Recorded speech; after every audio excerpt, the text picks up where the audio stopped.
We just got this Samsung S61B soundbar, and I'm excited to try it out. Let's get unboxed, see how it sounds. Stick around after review, because we're giving this away to one lucky subscriber. But first things first, let's take a closer look. TV speakers just don't cut it for true home theater sound these days. So we're taking a look at the Samsung HW-S61B all-in-one wireless soundbar. Out of the box, and we have the soundbar and a remote control, an HDMI kit, instruction manual, and wall mounting kit for custom installations. This low-profile soundbar is only 26.5 inches long, weighs only 6 pounds, and sits inconspicuously under your TV. While it does have HDMI connection for sound output, the integrated Bluetooth or Wi-Fi receiver means you can connect wirelessly to your TV or any device you have on hand.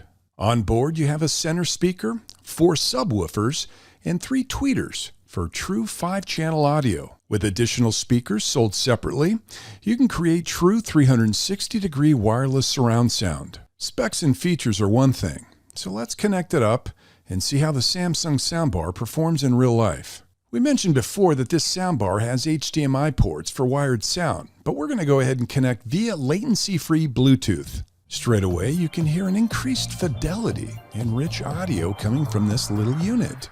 It comes with Dolby Atmos for immersive spatial audio, DTS Virtual X for 3D sound, and scene adaptation, which changes the EQ profile of the soundbar to match the type of audio being played. There's also Q Symphony, an innovative feature that syncs audio from your Samsung TV so that there's no latency between devices.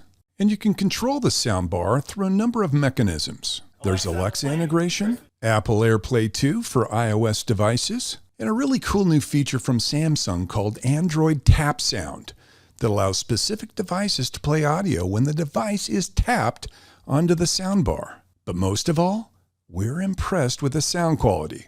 There's a noticeable boost of immersive audio when using the soundbar. So how does this Samsung all-in-one soundbar compare against other soundbars at a similar price point? Also priced at $179.95 is the Yamaha SR-B20A. Now that's probably the closest spec-wise to the Samsung soundbar. Now while they may look similar on paper, there are a few differences between the two. For starters, the Yamaha soundbar is a bigger, heavier unit, despite having less integrated speakers. If you go with the Yamaha, you'll also miss out on virtual assistant integration and some of the cool Samsung tech for integrating additional wireless speakers. Now you might have more wired connection options with the Yamaha, but the real test, well, it comes down to sound quality. And the Yamaha reviews are nothing short of scathing. Now before we go ahead and give you our official review to you rating, let's hear from Matt, who loves popcorn and a good flick as much as anyone I know.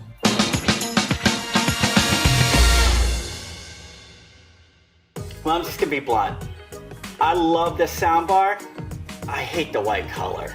I mean, I regret getting it in white because it doesn't really go well in most people's living rooms, I think, except my son's gaming room, which happens to be all white. But as far as sound goes, this thing is hands down the best sounding soundbar that we reviewed so far on the channel. This sound is amazing. It's dynamic. The volume range on it, it's awesome. It fills the room. It's nice and rich. The bass is deep. I mean, honest to God, for 180 bucks, this thing blew me away.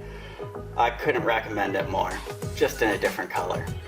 Thanks, Matt. This soundbar is an absolute steal.